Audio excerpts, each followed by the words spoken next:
vehicle. I did speak with a 911 caller who said she witnessed the entire thing go down right here. Three men grabbed a girl, put her in a vehicle, and sped off on State Street. Has put up some road closed signs, which are right behind me, in order to keep people from driving through this area. Now I'm going to step aside so you can see what the water levels are looking like right now.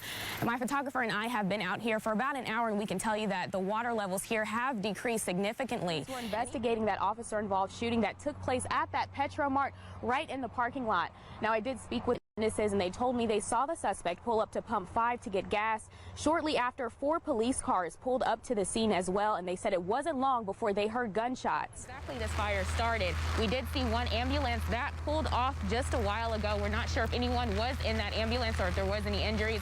As I mentioned, we're working to get those details from fire officials, but it looks like everything is under control here, and those crews are starting to clear out. The police have taped off the area with caution tape and have asked me to move aside as they're investigating the scene. I'll have more details coming up as soon as officers are available to update me on what exactly happened and where that shots fired call came from. Where officials have closed down High Ridge Trail after a hiker called in reporting that they've seen deteriorated human remains on the trail. Now, that hiker did tell police officers that the remains were deteriorated to the extent to where they could see a skull. Deb, Lucas, there was a lot of excitement at that watch party. Ward did say that she was relieved once those results finally came in. Too long ago. Leaders say they are prioritizing the feedback from the public on those topics. Now, that survey is supposed to help the city decide how to spend over $1.5 million of federal funds. Are going up and down a flight of stairs, and make sure to grab onto the handrail just in case you slip or if you lose balance while going up and down the stairs, as many staff members experience side effects from that second dose. Classes will be held in person tomorrow, but students could expect to see more subs, as some teachers still aren't feeling too great. Again at 9 a.m., and as I mentioned before, it will be wrapping up here shortly around 5:30 p.m. Now, 2,300 doses of the Pfizer vaccine have been provided for this clinic specifically. That data showed that more than half of all use of force incidents last year involved a black citizen. Chief Jones says that changes need to be made, and the department is working to figure out why that is. The woman who shot the video said the experience was terrifying, but parents are feeling a big sigh of relief knowing that that driver is no longer with the company. Mike Parsons said that they're experiencing a limited supply of vaccines as the state only receives about 80,000 doses a week. And Sydney Callaway County is still seeking to host a mass vaccination clinic, as many have been unable to receive a vaccine due to limited supply. Hundreds of people that were 65 and older came out today to receive their first dose of the Pfizer vaccine. Now, many of them told me they were excited because it finally got them one step closer to seeing their family again.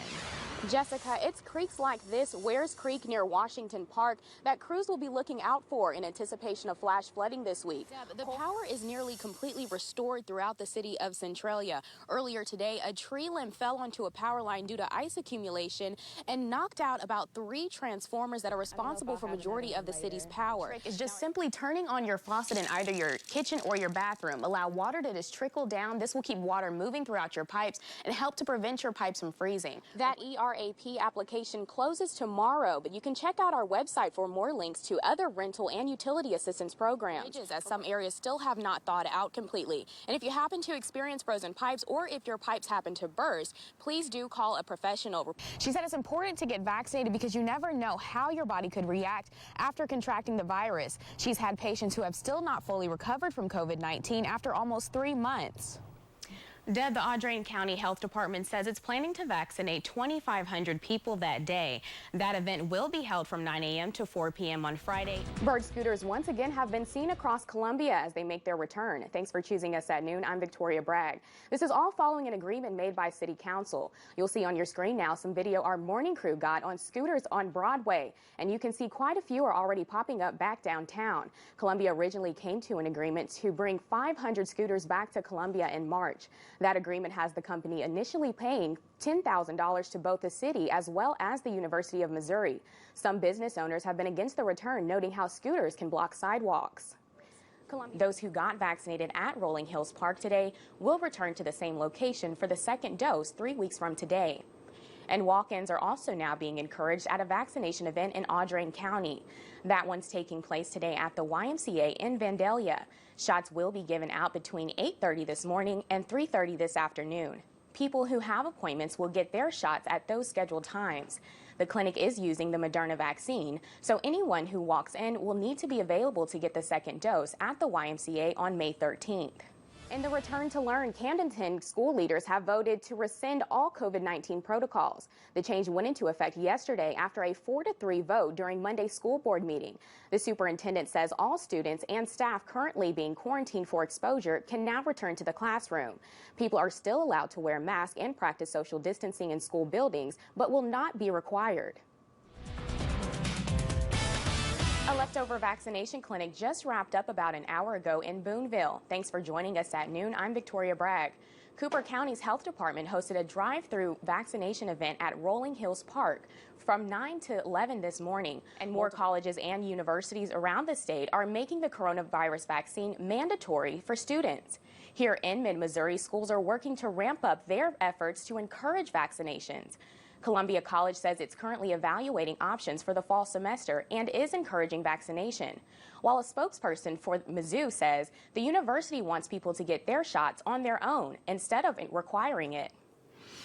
Yeah, Deb, I spoke with the State Department of Agriculture and some local cattlemen. They say these cold temperatures don't affect the cattle breeds raised here as much as one might think.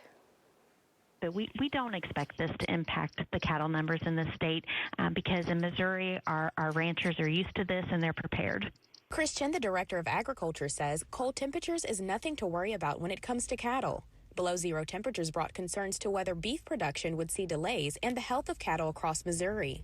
And really all they need is to make sure they have the energy, so a little bit of extra feed and some extra hay and some TLC from their cattlemen and women, and they're set to go. Missouri is currently ranked third in beef cows in the country with over 1.9 million located in the state. Missouri's agriculture is an $88.4 billion industry, and we rank in the top 10 for many commodities. Cattle is one of them. President of Missouri Cattlemen Association, Patty Wood, gave me a virtual tour of her farm where she cares for over 100 cows. She says the biggest challenge is fighting against the weather conditions to care for the cattle. They're pretty resilient.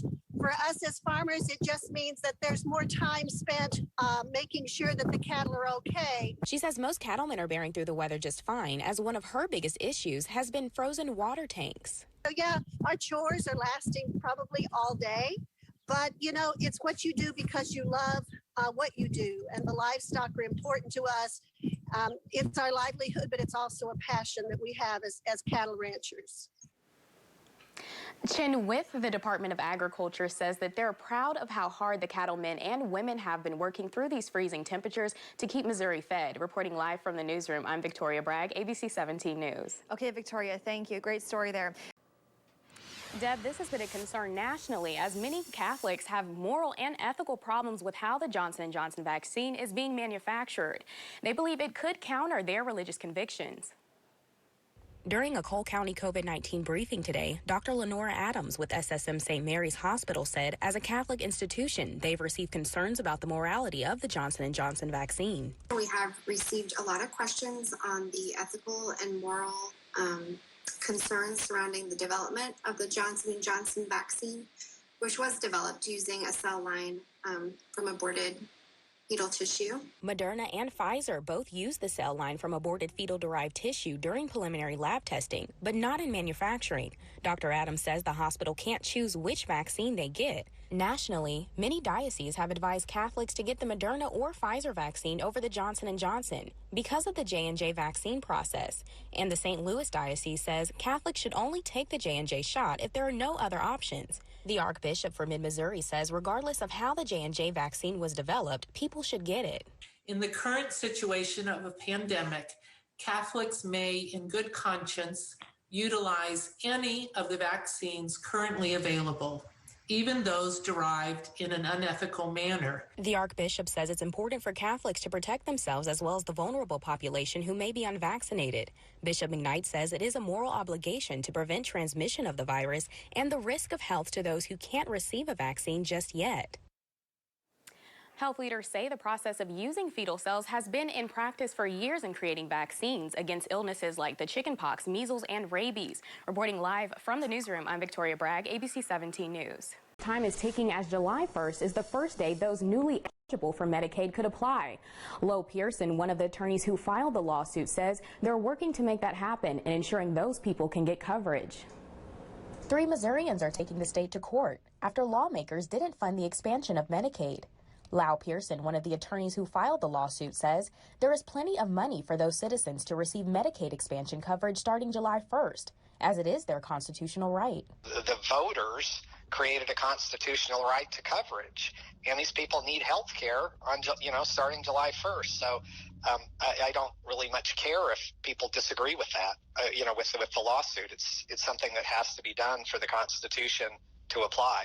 Republican State Representative Chuck Basie told ABC 17 weeks ago he was concerned paying for the expansion would take away from other departments like education and public safety. State Representative David Tyson Smith of Columbia says this issue should have never been taken to court. Unfortunately, it's had to come to this, but I'm glad that the suit has been filed because the legislature should have funded Medicaid expansion, and hopefully the court will do the right thing and side with the plaintiffs and rule that the lack of funding is unconstitutional. It's not only the constitutional right some are concerned with, but the lack of access to health care coverage that many in the state need. Emily Kelmer with the American Cancer Society says there are over 275,000 Missourians in need of health insurance coverage. The folks in Missouri can't wait for these legal battles to make their way through the courts. We need to move forward with the voters' will today. We did reach out to Governor Parsons' office and the Department of Social Services. Both said they could not provide comment. Reporting live in the newsroom, I'm Victoria Bragg, ABC 17 News.